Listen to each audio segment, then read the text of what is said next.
los nombres de las víctimas de Bloody Sunday.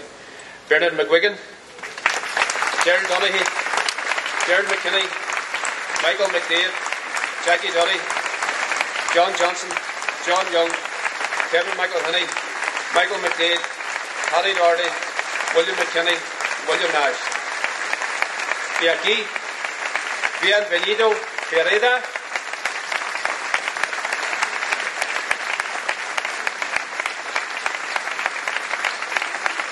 Francisco Aznar, Pedro Mario Verantes Otío, Don Waldo Barroso y José Castillo. Venceremos.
Ungituta eta baina ez trize, goizez batek esan dite hau urte tristea dela, niretzako ez da urte tristea, nahiza hainbat lagun bidertzean utzi ziguten asesinatuta, ez? Baina gaur egun nik uste dut esan aldugula haiei esker eta haien ondoren jarri dugun harriei esker, ez?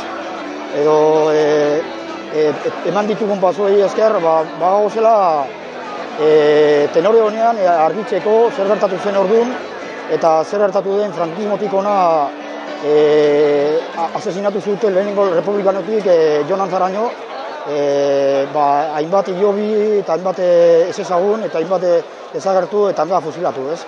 Argitzeko hien prozesu osoa, ez? Eta bueno, gurea martxa honean doanez, uste dut hori ere martxa honean doala.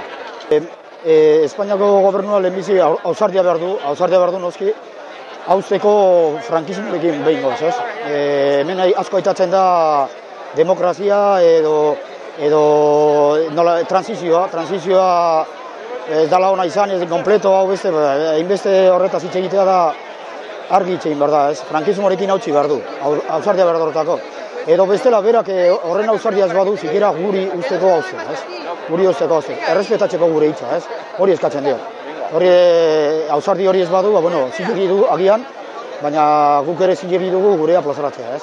Argi izan dezatela ez dugula karidade mila, eta ez dugula edo zer onartuko. Eskatzen dugu egia, justizia eta erreparazioa. Eta egia, justizia behar delako, ez? Ez da egin, eta egin behar da, baina batez ere egia. Datozenei benetan azaldu zana, gertatu zana, eta zer gertatu den desagertu eta fusilatu horiekin, eta martxoak 3an gertatu zen benetakoa ezagutzeko. Markatzen du, seguro, markatu du eta markatuko du, eta nik pozik horrekin. Ez du tantzi nahi, eta nik egun horretako nire argazkia Romualdo Barroso, bera da nire argazkia.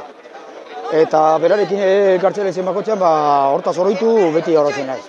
Bere bizitza izan da ordutik, horren egia, justizia eta horretxapenaren lan egitea, eta ni berarekin nago, bera hilko den arte eta ni hilko naizen arte.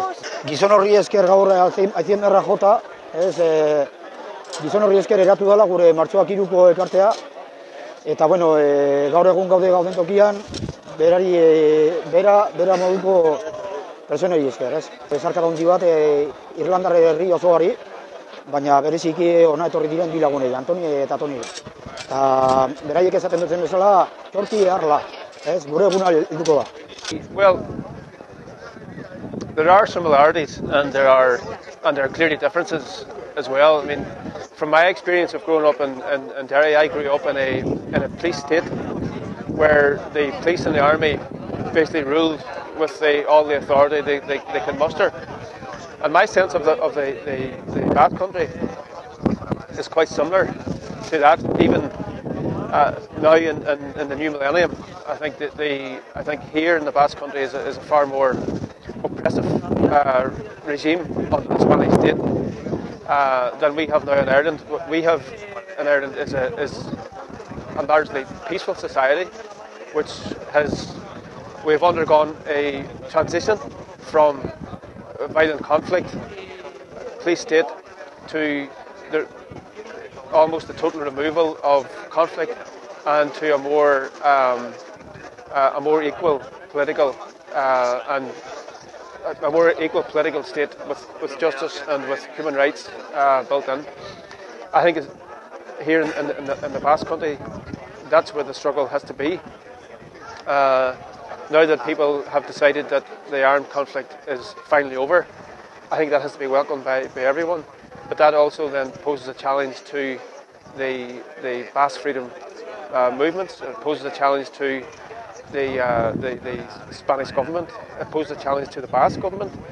People now need to work together to dismantle the police state, and as part of that dismantling, the victims of state violence need to be taken into consideration and all that, and they need to get the justice and the truth about the death of their loved ones that they deserve. So that may take some time from the point of view of the victims of Bloody Sunday. That took almost 40 years, but people need to continue struggling for their rights, for their freedoms, for their language rights, and for the truth on behalf of their loved ones.